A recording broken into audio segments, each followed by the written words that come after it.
Si estás viendo este video desde un rincón silencioso de Castilla, desde un pequeño pueblo en México o desde cualquier lugar donde aún existan historias que piden ser contadas, cuéntanos en los comentarios desde dónde nos acompañas. Y si en algún momento esta historia toca tu corazón, deja tu like y suscríbete, porque aquí, en Cicatrices con Historias, creemos que hasta las heridas más antiguas pueden encontrar voz. Era noviembre de 1954 en Alcázar de San Juan, una localidad castellana donde el frío parecía habitar los huesos más que el aire. Las casas de adobe se apretaban unas contra otras como si pudieran protegerse del viento que soplaba con furia desde los campos vacíos. En una de esas casas vivía Silverio Martínez, un niño de apenas 12 años, huérfano de padre y madre, criado por su abuela Dolores, una mujer de fe tan fervorosa que hablaba con los santos como si fueran sus vecinos. A los ojos de doña Dolores, ver al pequeño Silverio convertido en monaguillo de la iglesia de San Miguel Arcángel era una bendición caída del cielo. Silverio tenía esa clase de fe que no se enseña ni se finge. Le gustaba el silencio de los templos, el eco suave de los pasos entre los bancos, el aroma del incienso que parecía elevar las oraciones hasta Dios. Era un niño tímido, de ojos grandes y oscuros, que se arrodillaba con reverencia y escuchaba con atención cada palabra del Padre, custodiando el altar. Su sueño, aunque nadie lo supiera, era quedarse allí, para siempre, sirviendo a un Dios que él creía justo, protector, sagrado. Pero aquel invierno no trajo solo escarcha ni silencio entre los muros del convento. Algo invisible comenzó a ensombrecer el corazón del niño. Todo comenzó un viernes por la tarde, cuando el padre le pidió que se quedara después de la última misa para ayudar a limpiar las sacristías. Era algo común. Silverio obedeció sin cuestionar. Lo que no sabía era que, al cerrar la puerta detrás de él, nadie volvería a abrirla por una semana entera. Los primeros días no entendía. Pensó que era parte de algún tipo de retiro, que el padre quería que rezara, que mostrara disciplina, silencio, obediencia. No había ventanas abiertas, el pan llegaba una vez al día, por la misma puerta cerrada con llave. No veía a nadie, no hablaba con nadie, dormía en un banco de madera envuelto en una manta que olía a cera antigua, y rezaba. Al principio rezaba mucho, pedía por su abuela, por sus padres, por entender qué estaba pasando, pero pronto el rezo se convirtió en susurro, y el susurro en llanto. El tiempo se estiraba como una cuerda que amenazaba romperse. Algo no estaba bien. El lugar donde antes sentía paz comenzó a oprimirle el pecho. El miedo entraba por las rendijas como el viento helado que se colaba bajo las puertas.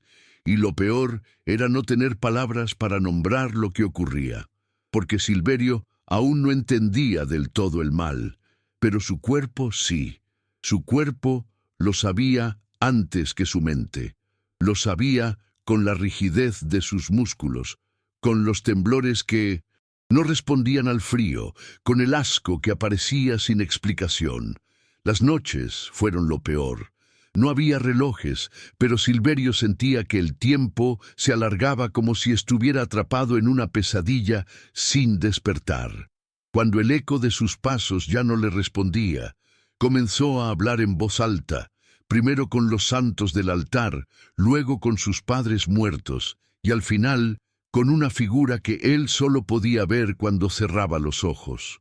Una mujer vestida de blanco que le tendía la mano desde un vitral.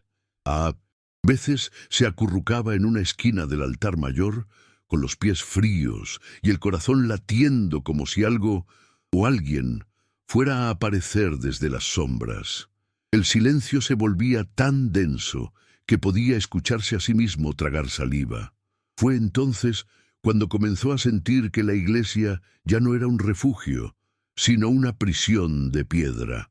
Lo que ocurrió dentro de esas paredes sigue siendo algo que Silverio, incluso décadas después, apenas logra poner en palabras. No fue una sola cosa, sino una suma de gestos, de miradas, de toques que no deberían haber ocurrido, de órdenes susurradas en la penumbra por alguien que, se suponía, era un representante de Dios. A veces eran caricias disfrazadas de bendición, otras castigos que se camuflaban bajo la excusa del silencio y la obediencia. Silverio no entendía por qué el rostro del sacerdote cambiaba tanto cuando estaban solos, por qué esa sonrisa se borraba en segundos para dar paso a una mirada dura, casi cruel. Algo dentro de él quería gritar, correr, pero la puerta seguía cerrada. Una mañana, aunque podría haber sido cualquier hora, porque ya no distinguía el día de la noche, escuchó un ruido diferente. Era un murmullo del exterior, pasos apurados, una campana lejana.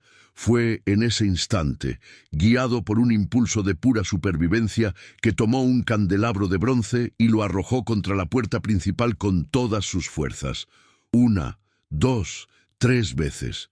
El estruendo retumbó por todo el templo. Luego, con los nudillos sangrando, golpeó la madera mientras gritaba el nombre de su abuela como un rezo desesperado. Lo escucharon. Una vecina que pasaba rumbo al mercado llamó a otros, y entre todos forzaron la puerta hasta abrirla. Lo que encontraron fue a un niño desencajado, temblando, con el rostro cubierto de lágrimas secas y la ropa en desorden. Corrió hacia su casa sin mirar atrás. Sus pies descalzos pisaban el barro helado sin sentirlo. Cuando doña Dolores lo vio aparecer en la puerta, por un segundo pensó que se trataba de una aparición. Pero Silverio, al verla, cayó de rodillas y la abrazó por las piernas, como si temiera que ella también pudiera desaparecer. Lloró sin hablar. Lloró como si su llanto fuera lo único que aún podía salvarlo.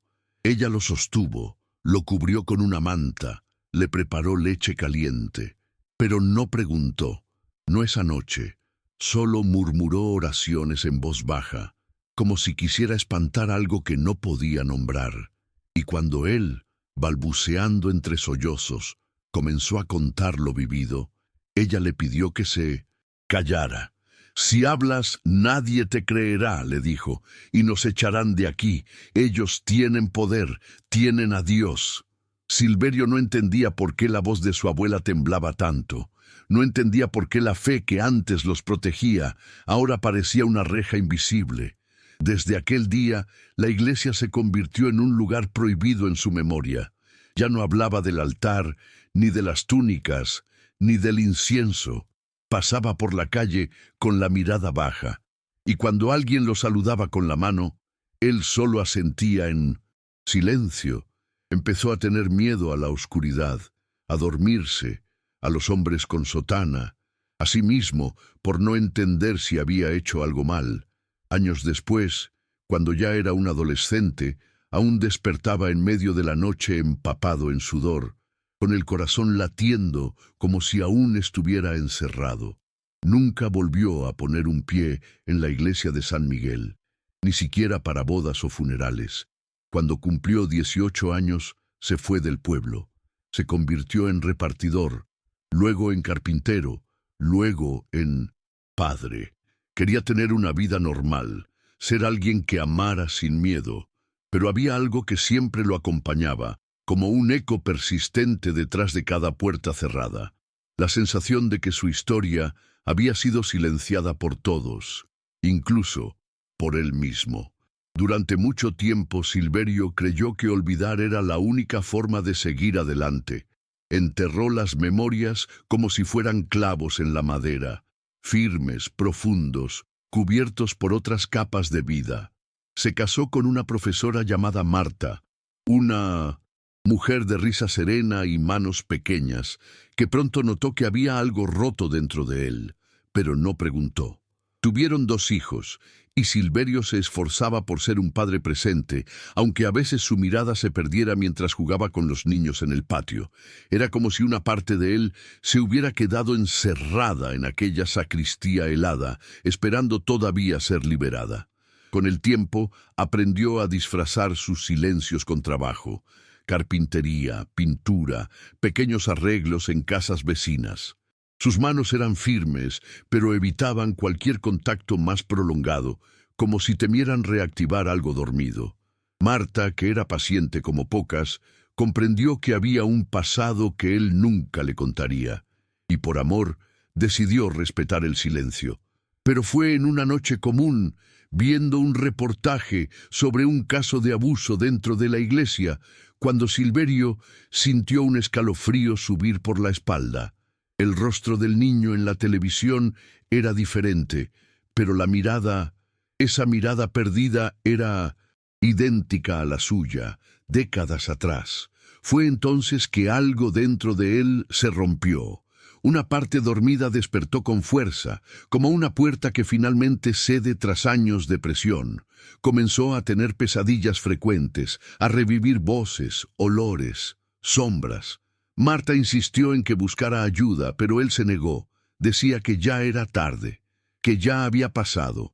Pero dentro de sí, Silverio sabía que aún llevaba un niño de 12 años, perdido, confundido y con miedo.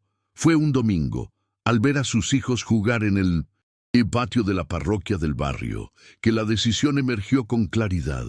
No podía seguir callado.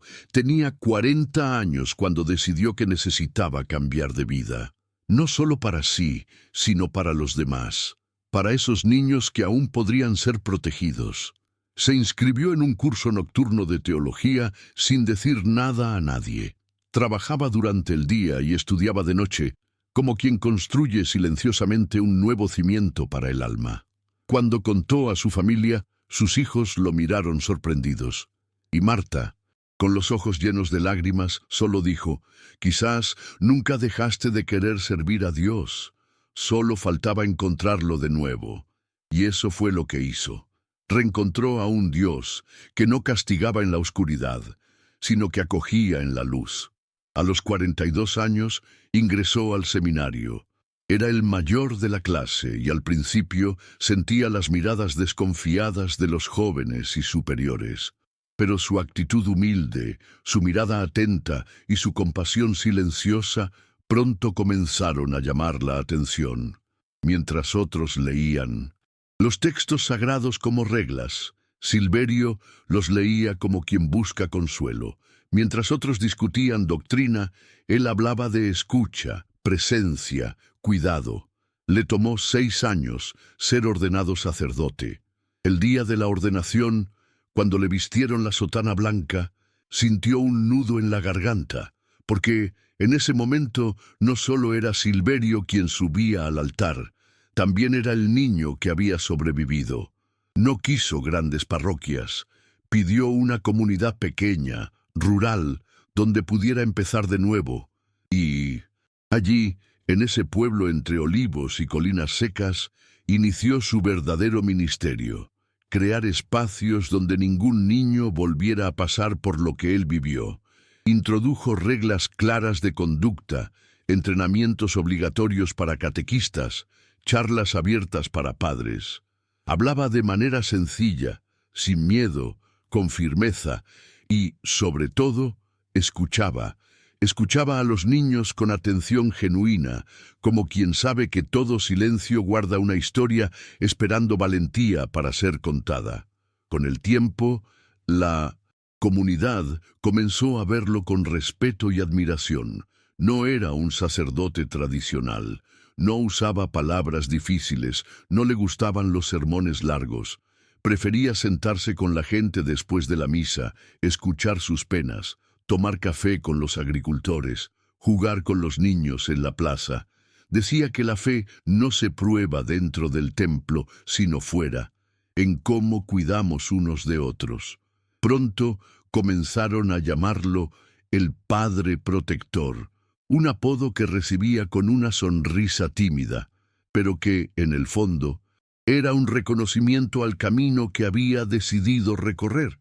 Silverio sabía que no podía cambiar el pasado, pero podía impedir que se repitiera. Y eso lo motivaba. Organizaba encuentros mensuales con madres y padres, enseñando cómo reconocer señales de abuso, cómo hablar con los hijos, cómo confiar en sus instintos. Introdujo la escucha activa como práctica en las escuelas locales, ayudando a los maestros a reconocer comportamientos silenciosos que muchas veces son gritos disfrazados. Todo esto lo hacía con una calma que viene de quien ya conoció el abismo y decidió no empujar a nadie hacia allí. A los 60 años, tomó la decisión más difícil de su vida. Escribió una carta. No era una denuncia judicial ni una acusación directa, sino un testimonio, un relato desnudo y crudo de lo que había vivido en esa semana de noviembre de 1954 dentro de la iglesia de San Miguel. La carta fue entregada al obispo con la petición de que fuera leída en todas las misas de la diócesis el domingo siguiente. Muchos intentaron convencerlo de desistir. Decían que era peligroso, que mancharía su reputación, que era mejor dejar el pasado donde estaba. Pero Silverio respondió con serenidad: «Es precisamente porque sobreviví que tengo la obligación de contar». La lectura de la carta fue un terremoto silencioso. En las iglesias muchas personas lloraron, otras quedaron en shock, algunas desconfiadas. Pero el efecto más profundo no fue el inmediato, sino el que vino después. En los días siguientes, Silverio comenzó a recibir cartas anónimas, confesiones discretas en el confesionario, notas dejadas en la puerta de la parroquia. Hombres y mujeres que, por primera vez, nombraban lo que habían vivido décadas antes. Niños que hoy eran adultos con heridas que nunca habían cicatrizado. Padres agradeciendo por finalmente haber encontrado palabras para guiar a sus hijos. Su historia inspiró a otras diócesis a crear medidas de escucha, prevención y denuncia. Silverio fue llamado a participar en encuentros en otras regiones, luego en otras ciudades, hasta ser invitado a integrar una comisión internacional de protección a la infancia dentro de la Iglesia. Junto a sacerdotes, psicólogos y exvíctimas, ayudó a formular protocolos que hoy se utilizan en varios países. Pero aún con la proyección, rechazaba cargos altos. Decía que su lugar era ahí, donde todo comenzó, entre gente sencilla, donde podía mirar a los ojos a quien necesitaba acogida. Volver a Alcázar de San Juan fue una decisión que le llevó años tomar, no por miedo, sino por respeto a su propia cicatriz. Solo a los 81 años, con pasos lentos y corazón firme, atravesó de nuevo la plaza central del pueblo. La iglesia de San Miguel seguía en pie, con su piedra fría y su torre silenciosa. Pero esa tarde, Silverio no entró como un niño tembloroso, entró como un hombre entero. Se paró frente al altar, cerró los ojos y por primera vez no sintió miedo, sintió paz y una certeza serena de que esa historia, al fin, había encontrado su voz.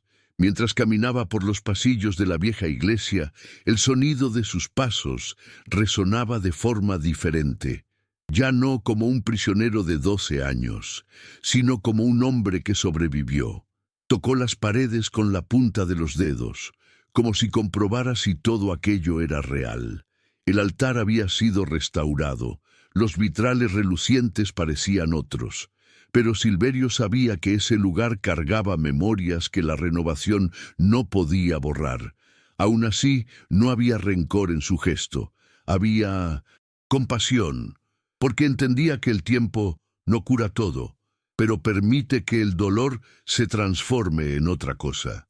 En la sacristía, encontró a un joven sacerdote que no lo reconoció de inmediato. Vestía una sotana blanca inmaculada y tenía los ojos ansiosos de quien todavía cree que puede salvar el mundo. Silverio se presentó con sencillez. Conversaron por unos minutos.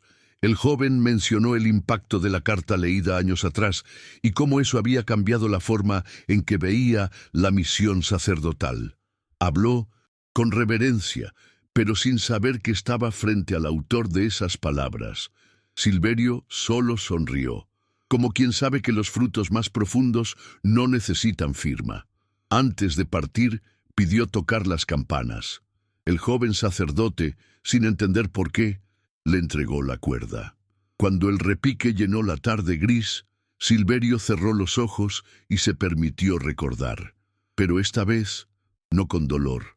Recordó la voz de su abuela llamándolo en el umbral de la puerta, los dedos pegajosos de cola de la carpintería, las risas tímidas de sus hijos, el silencio acogedor de su parroquia. Y entonces, como si ese sonido fuera el último capítulo de un libro que tardó décadas en escribirse, sonrió con los ojos húmedos. Esa noche volvió a la habitación de huéspedes de la casa parroquial, donde pasaría solo una noche. Abrió su maleta pequeña, sacó un cuaderno de tapa marrón y comenzó a escribir. Eran recuerdos, fragmentos, reflexiones, no para ser publicados, sino para sus nietos. Quería que supieran de dónde venía, su fuerza, porque nunca gritaba, pero siempre escuchaba. Quería que entendieran que ser hombre no es ocultar el dolor, sino aprender a usarlo para proteger a los demás. Y que, a pesar de todo, aún creía en Dios, pero ahora, un Dios sin puertas cerradas. A la mañana siguiente visitó la tumba de su abuela. Estaba junto a un muro antiguo, bajo un ciprés doblado por el viento. Silverio llevó flores sencillas, lavandas y margaritas del campo. Se arrodilló despacio, apoyándose con dificultad, y allí, en voz baja, le habló. Le agradeció por haberlo criado, por haberlo protegido como pudo, incluso con miedo. Dijo que no la culpaba, que ahora entendía la dimensión de la vergüenza y el silencio de aquella época. Pero también prometió: hoy, abuela, hay niños que gritan y alguien escucha. Dejó las flores y quedó en silencio. Un silencio diferente, uno que no pesaba. De vuelta al pueblo, algunas personas mayores aún lo recordaban. Un señor de la tabaquería comentó: «Eres el nieto de doña Dolores, ¿verdad? Ese niño que desapareció un tiempo». Silverio solo asintió, sin entrar en detalles. Sabía que no todos necesitaban conocer toda la historia. A veces bastaba lo esencial. Él estaba ahí, en paz. Y eso, para quien lleva cicatrices profundas, ya es un milagro en sí mismo. Antes de irse, tomó un café fuerte en la esquina de la plaza, miró una vez más la torre de la iglesia y con un último suspiro, como quien cierra un ciclo, subió al autobús de regreso a casa. Al llegar, Silverio fue recibido por sus nietos con abrazos fuertes y preguntas inocentes.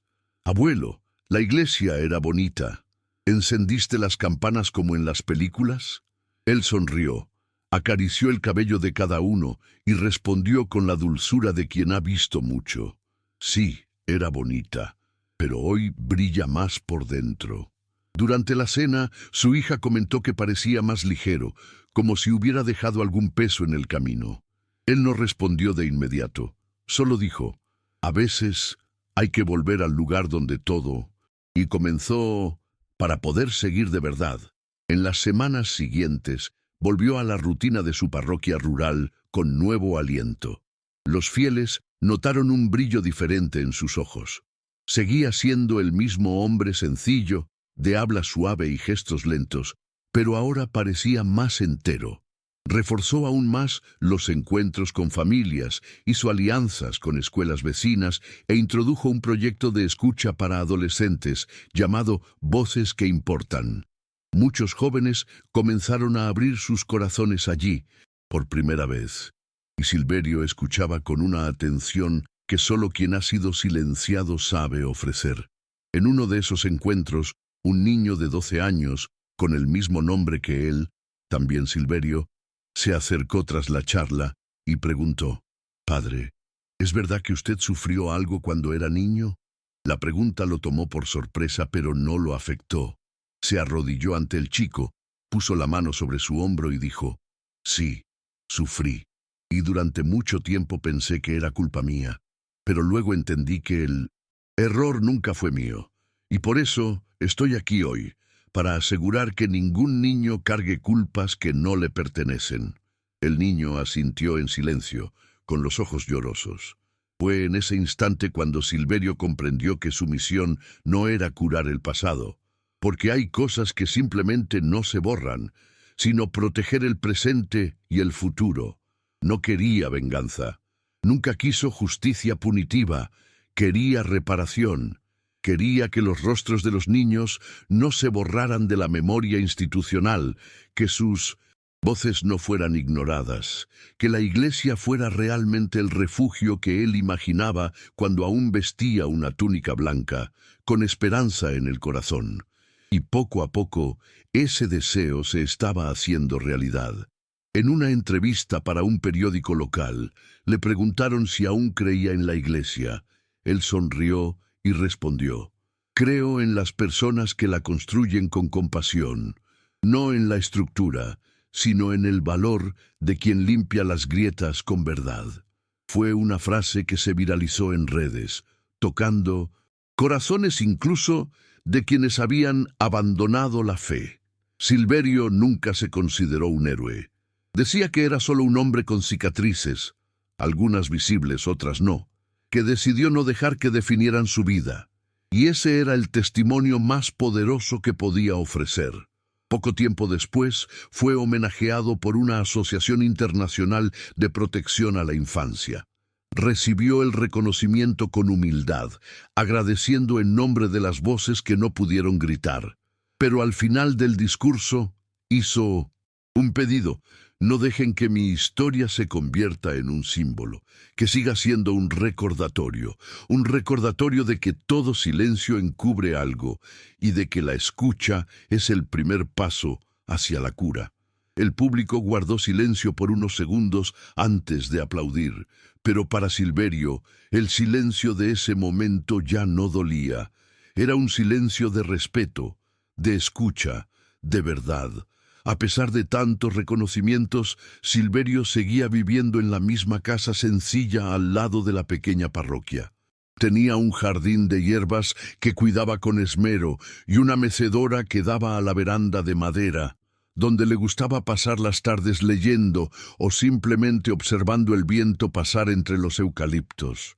Nunca se alejó de la comunidad, nunca se puso por encima de nadie. Era común verlo ayudar a reparar una cerca, empujar el carrito de una señora mayor o barrer las hojas de la placita junto a la iglesia. Para él, todo eso era parte del ministerio. Servir, en silencio, con presencia. Una mañana, recibió la visita de una joven reportera de un canal católico independiente. Quería hacer un documental sobre historias de fe y coraje. Se sentaron en el patio de piedras de la iglesia y ella, con una grabadora en mano, preguntó: «Padre Silverio, ¿qué le diría al niño de 12 años que quedó atrapado en esa iglesia?». Él respiró profundo, miró al cielo y respondió: «Le diría que ya no está solo, que creció y se convirtió en refugio para otros, y que aunque nadie abrió la puerta en esa época, hoy él tiene la llave». La reportera se emocionó. Era evidente que no esperaba una respuesta tan poética y firme, pero para Silverio eso no era ensayo, era verdad vivida. Después de la entrevista, le mostró un pequeño cuarto en la parte trasera de la parroquia, una sala llamada Refugio de San Miguel. Allí, niños y adolescentes podían entrar a cualquier hora, conversar, dibujar, llorar, jugar o simplemente quedarse en silencio. Un espacio sin juicios, sin prisas, donde cada dolor era respetado. Había cojines en el suelo, cuadros con frases de acogida en las paredes y una caja de madera con papel y lápices para quienes quisieran escribir algo sin ser interrumpidos. «¿Por qué el nombre de San Miguel?», preguntó la reportera. Silverio sonrió, esta vez con un brillo irónico en la mirada. «Porque, a pesar de lo ocurrido, todavía creo que hay ángeles de verdad. Pero ahora llevan jeans, tenis gastados y hablan en jerga». La frase hizo reír a la joven. Ella anotó todo, pero era evidente que llevaba consigo más que una buena pauta.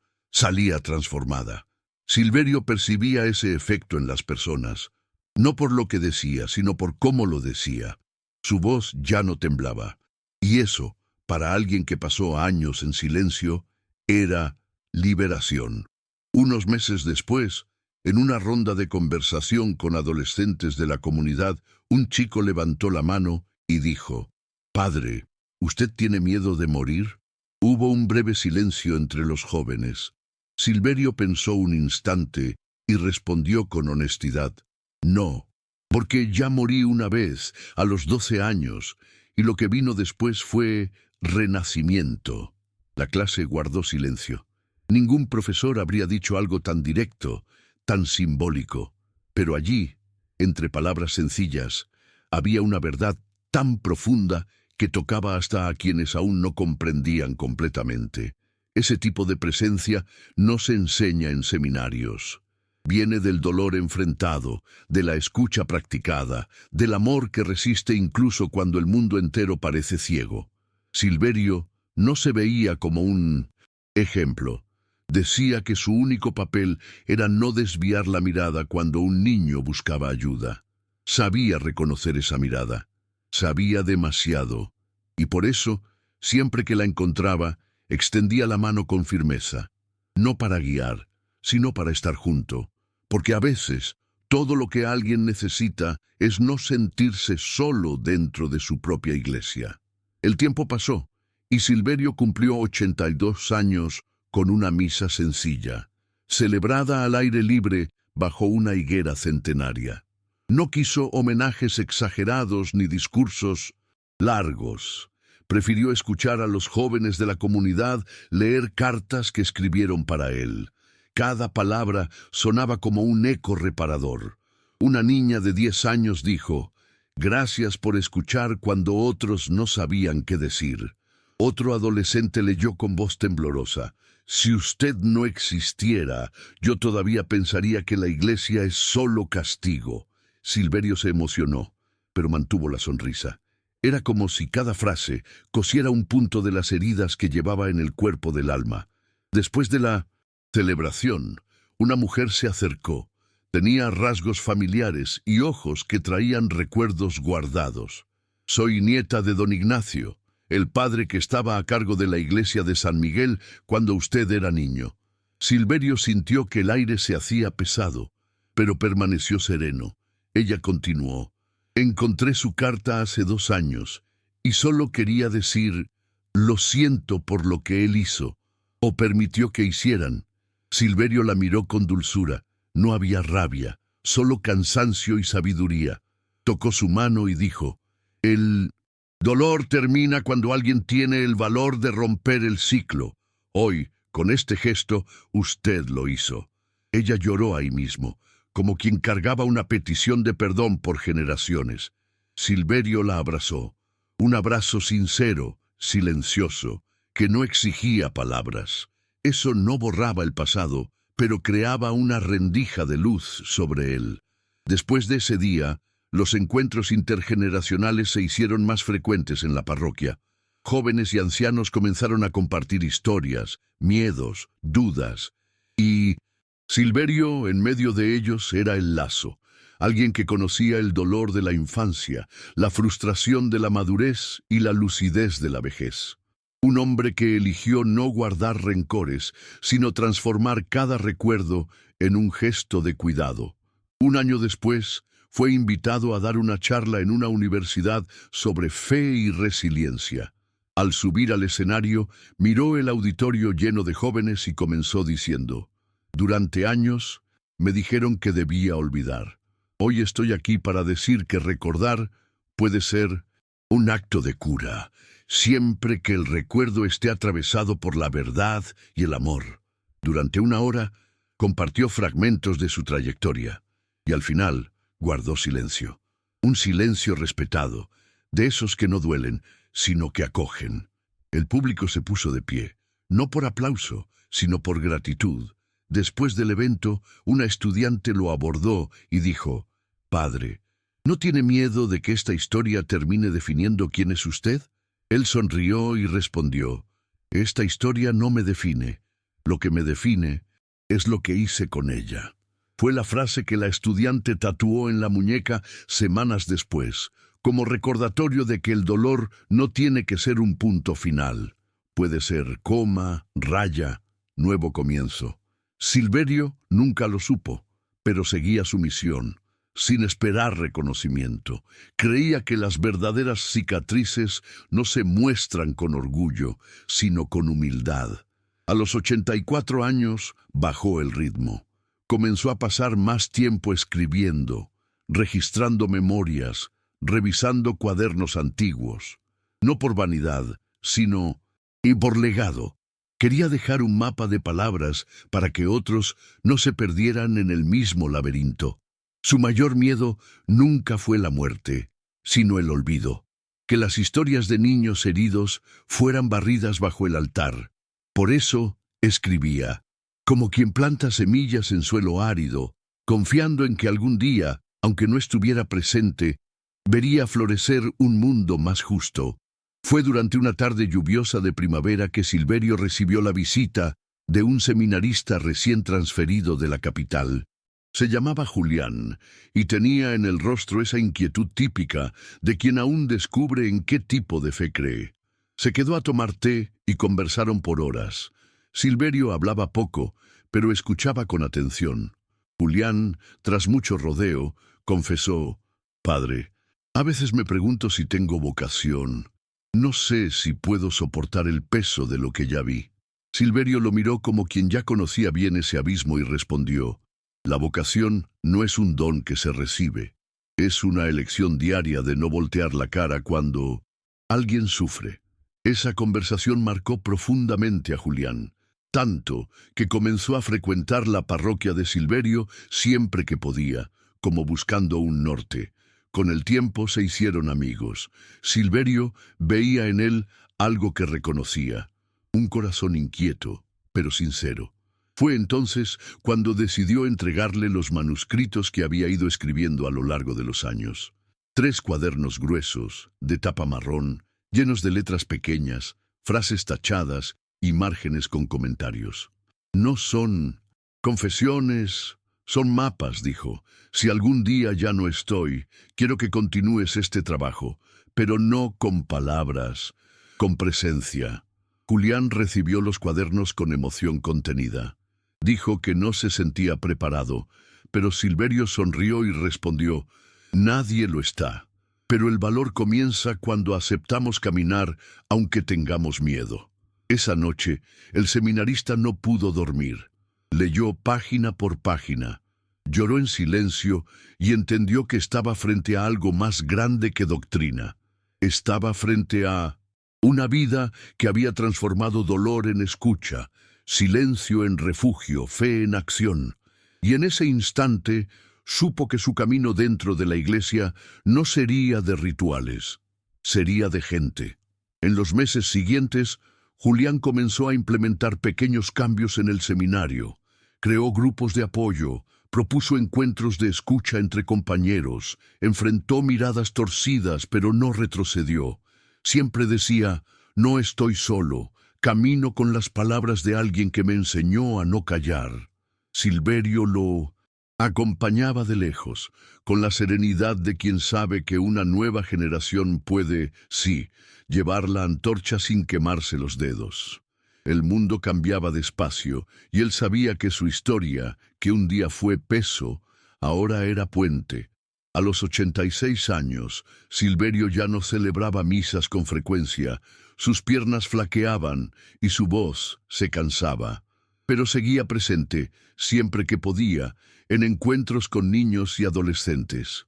No hablaba mucho, se sentaba en un rincón, escuchaba, sonreía, a veces contaba una historia con humor sutil, y cuando le preguntaban cómo estaba respondía con el corazón en paz y los ojos atentos, porque siempre hay algo que proteger. Para él, el ministerio no se medía por cuántas homilías se predicaban, sino por cuántos ojos se encontraban sin miedo. Una tarde soleada de otoño, mientras regaba las hierbas del jardín, sintió un leve mareo y se apoyó en el umbral de la puerta. Se sentó con calma, respiró profundo y miró al cielo. Había una nube solitaria, fina, como un Velo. Y ahí mismo, con la manguera aún goteando agua, se durmió. No fue una muerte urgente ni dolorosa. Fue una partida serena, como quien sabe que el deber fue cumplido. Cuando lo encontraron, tenía una sonrisa discreta en el rostro. Y a su lado, en el suelo de tierra, había brotado una pequeña margarita. La noticia de su muerte se difundió rápido. No solo en la comunidad, sino en diócesis lejanas, grupos de apoyo, instituciones de protección infantil, antiguos seminaristas e incluso periodistas que habían registrado fragmentos de su trayectoria. En pocas horas, la iglesia local quedó rodeada de gente. No había carteles ni coronas exageradas, pero había flores del campo, cartas dobladas dentro de sobres simples y niños sosteniendo dibujos con las palabras «Gracias, Padre Silverio». Fue un velorio silencioso, pero no triste. Era como si todos comprendieran que ese cuerpo descansaba y que su espíritu seguiría vivo en cada gesto de cuidado. Julián, ya ordenado sacerdote, celebró la misa de despedida. Nervioso al principio, logró encontrar firmeza en sus palabras cuando abrió uno de los cuadernos marrones y leyó en voz alta: «Un niño que sufre en silencio necesita más que oración. Necesita a alguien que diga: estoy aquí y me quedaré hasta que te sientas seguro». Esas palabras resonaron en el templo y muchas personas lloraron, no de dolor, sino de reconocimiento, porque en ese instante todos sabían, se despedían de alguien que había dado sentido a su propio dolor para que otros no tuvieran que cargarlo solos. El entierro fue bajo la higuera de la plaza, la misma donde había celebrado sus últimos cumpleaños y tantos encuentros comunitarios. Una lápida simple llevaba su nombre, las fechas y una frase que él mismo eligió: «Aquí descansa un niño que volvió». No había cruz de mármol, solo una piedra tallada y flores plantadas por niños de la parroquia. En los días siguientes, ese lugar se volvió punto de encuentro. Familias iban a rezar, jóvenes leían fragmentos de sus escritos, maestros llevaban grupos para hablar sobre empatía, verdad y escucha. Era como si Silverio siguiera ahí, enseñando sin necesidad de púlpito. Pocas semanas después, la parroquia anunció la creación del Centro Padre Silverio Martínez para la protección infantil, con actividades gratuitas para niños en situación de vulnerabilidad, grupos de apoyo familiar, psicólogos voluntarios y formación para agentes pastorales. El centro se instaló en el mismo terreno donde cultivaba su jardín. En una de las salas, los cuadernos originales quedaron guardados en una vitrina de vidrio, disponibles para lectura. Ninguno fue publicado comercialmente. Era un pedido suyo, que solo fueran leídos por quienes quisieran escuchar de verdad. Con el tiempo, ese lugar se volvió referencia en toda la región. El centro recibía visitas de educadores, líderes religiosos, autoridades y familias enteras. Y en cada pared había frases suyas, cuidadosamente elegidas por Julián y los niños. Una de las más marcadas decía: «Si escuchas a un niño con el corazón, nunca olvidará el sonido de tu presencia». Otra, pintada en letras grandes en la entrada, recordaba: «Ninguna fe vale el silencio de un dolor». Eran recordatorios vivos del legado que dejó, no de teología, sino de humanidad. Julián siguió los pasos del mentor, pero con su propio estilo. Llevó el proyecto a otras ciudades, formó redes de protección y nunca dejó de mencionar a Silverio en charlas y retiros. Decía frecuentemente: «Todo lo que hago hoy es porque un día alguien tuvo el valor de entregarme su dolor en forma de misión». Y así, año tras año, el nombre de Silverio dejó de ser solo memoria. Se volvió movimiento. Un movimiento silencioso, persistente y real, hecho de gente que elige ver, oír y proteger. Unos años después, una mujer de mediana edad llegó al centro Padre Silverio con un sobre en las manos. Era tímida, evitaba el contacto visual, pero tenía en los ojos algo que Julián ya reconocía. La urgencia de alguien que tuvo que callar por mucho tiempo. Contó que fue criada en un internado religioso en su juventud y que durante años no entendió por qué llevaba tanta culpa. Un día, leyendo una frase de Silverio en un folleto escolar, no tienes que sentir culpa por algo que nunca fue tu elección. Algo dentro de ella se soltó y allí estaba, entregando su historia. Por primera vez, sin miedo, Julián escuchó atentamente. No dio respuestas preparadas, ni intentó consolar. Automáticamente, solo permaneció ahí, completo.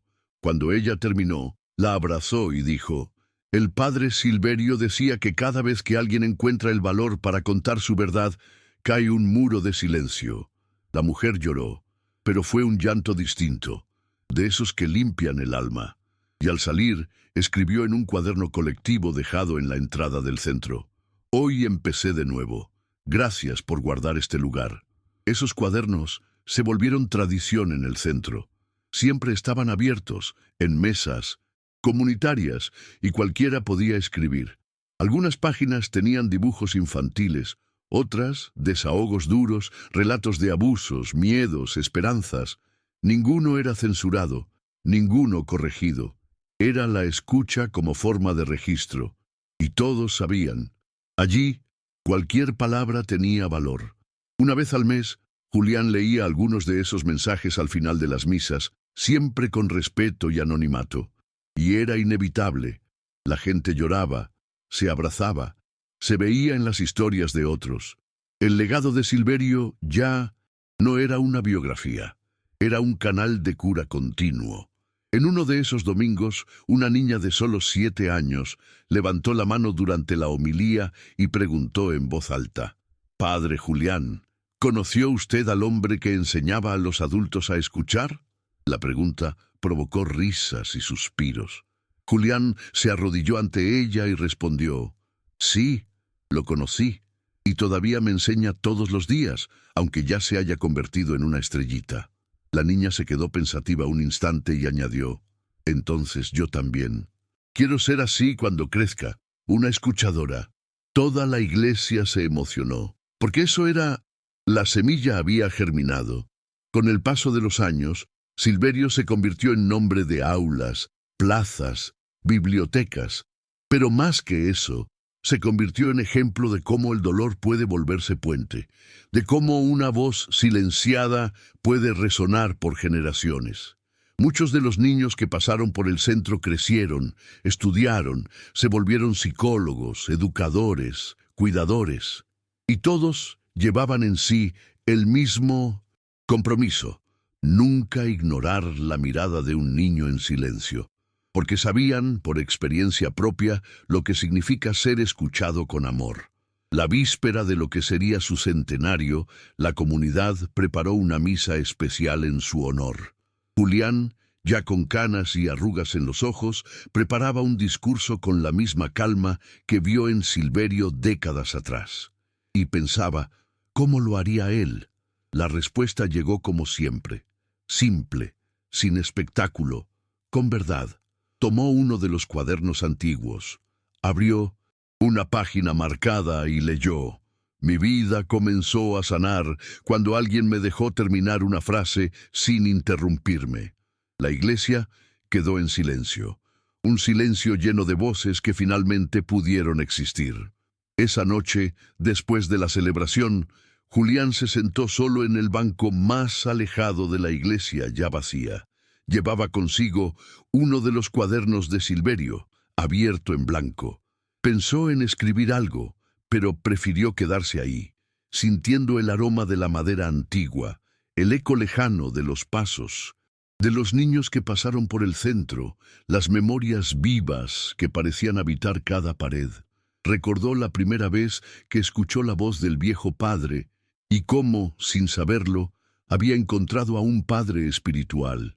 Y entonces, en un gesto simple, cerró el cuaderno, como quien entiende que algunas historias ya no necesitan escribirse, solo continuarse.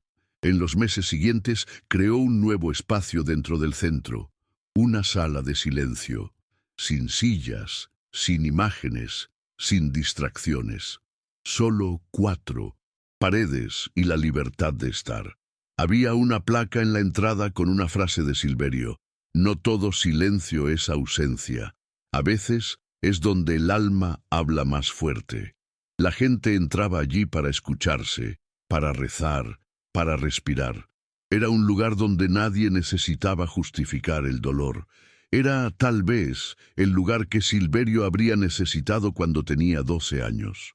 Ahora existía para todos. Los relatos nunca cesaron. Nuevas historias surgían con cada generación.